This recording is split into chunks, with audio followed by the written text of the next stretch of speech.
여러분, 가계부채 진짜 장난 아니에요. 가계부채 비율이 GDP 대비 가계부채 비율이 전 세계 1위입니다. 대한민국. 이게 작년 3분기 말 기준이거든요. 100.6이라고 해서 100을 넘어섰잖아요.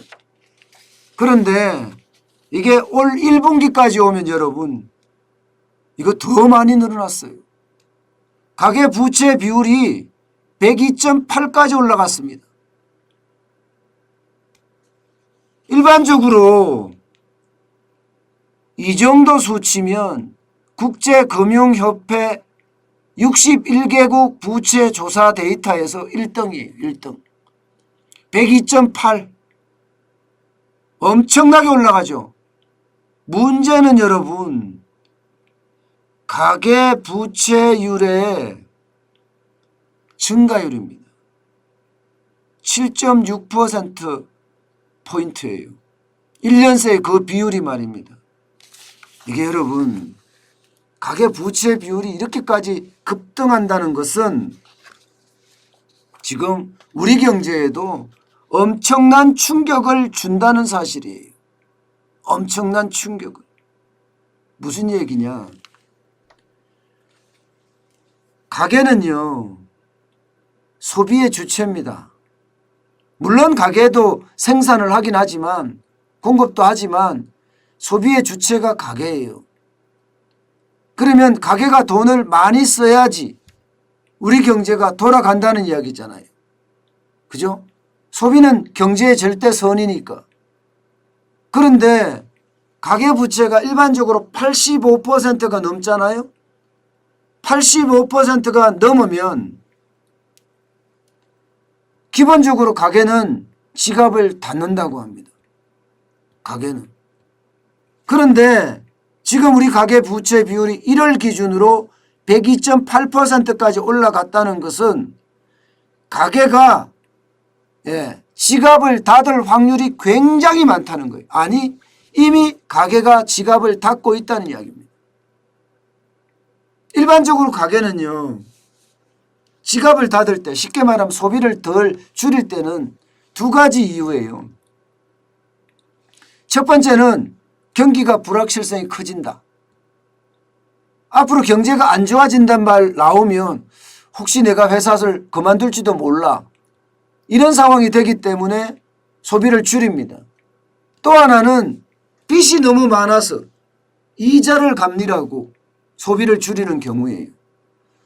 이것은요 고질병이 됩니다. 경제가 좋아져도 실물 경제가 좋아진다고 이렇게 이야기하도 소비가 늘어나지 않는 거예요. 우리도 지금 보면 현상을 느끼잖아요. 수출은 된다 합니다. 그죠? 그런데 소비는 지금 계속 안 된다 해요. 원자재 가격이 올라서 곡물 가격이 올라서 가격이 올라가는 건 있어도 소비가 많아져서 가격이 올라가는 것은 굉장히 적다. 이렇게 이야기할 정도랍니다. 게다가 더욱 심각한 것은 여러분 더욱 심각한 것은 가계부채의 상승폭입니다. 대한민국의 가계부채 상승폭은요 베트남, 노르웨이에 이어서 세 번째예요. 세 번째. 세계 3위예요. 세계 3위. 베트남이 12.2%거든요. 노르웨이가 9.8%입니다. 대한민국이 7.6%예요.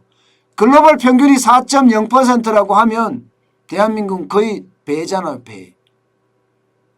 가계부채 상승률이 높다는 것은 가계가 빚내서 버티고 있다는 이야기입니다. 가계가 왜 빚내서 버틸까요? 가장이 돈을 못 벌어온다는 이야기예요. 쉽게 말하면 가계의 근로소득이 줄고 일해서 번 돈이 줄고 사업에서 번 돈이 줄고 사업소득이 줄고 이러기 때문에 가계는 돈을 빌려서 지금 버텨나가고 있다는 이야기입니다. 버텨나가고 있다는 얘기. 이게 충격이라는 겁니다. 여러분. 이게요. 결국 이렇게 되면 가계부채가 뻥 하고 터질 가능성도 굉장히 높아졌어요. 그러니까 금융당국도 지금 가계부채를 어떻게 하면 줄이겠다 이 생각을 지금 굉장히 많이 하는 겁니다. 지금까지 가계대출은 소득 기반이었잖아요. 소득 기반. 아, 이거 안 돼. 이제 가계대출의 기반을 쉽게 말하면 죄송합니다. 지금까지는 자산 기반이었습니다. 자산 기반. 부동산 담보대출도 해줬으니까요. 그런데 이것을 소득 기반으로 DSR이라고 해서 DSR을 도입해서 지금 만들겠다는 이야기 아니에요. 그만큼 가계부채가 위험하다 이렇게 지금 정부는 판단하고 있는 겁니다. 작년만 하더라도 가계부채 늘어난 거 보세요. 한 해 동안에 늘어난 게 100조 5천억 원이에요. 100조 5천억 원. 주택담보대출 이게 이제 자산 기반이죠. 주택담보대출로 68조 2천억 원이 늘어났고요. 기타 대출 전가액이 32조 4천억 원입니다. 역대 최대입니다. 이게 신용대출이 많습니다. 그럼 1월 달에 줄어들었느냐? 1월 달에도 안 줄어들었어요. 1월 달에도 계속 늘어나고 있습니다. 이렇게 됐을 때 가계부채는 지금 3분기 기준으로 봤을 때 작년 3분기 기준으로 봤을 때 1682조 1천억 원이었지만 이게 4분기까지 나오게 되면 1700조를 훌쩍 넘는다는 겁니다.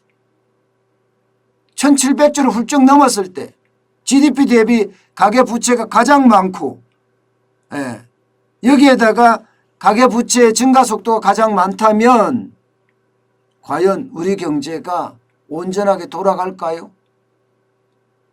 이게 여러분 지금까지 제가 말씀드렸던 수출은 그나마 회복돼서 자리를 잡아가지만 내수가 회복이 안 된다는 이야기가 이 이야기입니다. 코로나19 백신이 나오면 좋아지겠지 하지만 과연 얼마나 좋아질까에 대해서는 제가 말씀드렸다시피 계속 물음표라니까요. 그만큼 가계부채는 위기 수준이다.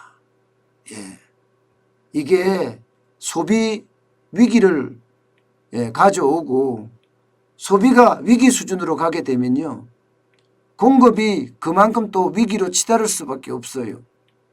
소비가 있어야지 공급을 할 수 있으니까. 그럼 기업의 실물 경제는 더 망가질 수 있다는 이야기예요. 그래서 요즘 기업인들한테 물어보면요. 전부 다 외국으로 어떻게 하면 수출할까 이 고민만 한다는 거 아닙니까? 내수가 워낙 형편없으니까. 우리가 이게 신중하게 생각해 봐야 되는 게 가계부채가 이렇게 늘어나면 우리 경제는 당분간 일자리가 만들어지기 쉽지 않다. 왜? 소비가 일어나지 않기 때문에. 그만큼 아직까지 우리 경제는 위기 속에 있다. 이렇게 말씀드릴 수 있습니다. 어떻게 하든 실물이 살아나야 되는데 참 걱정이죠.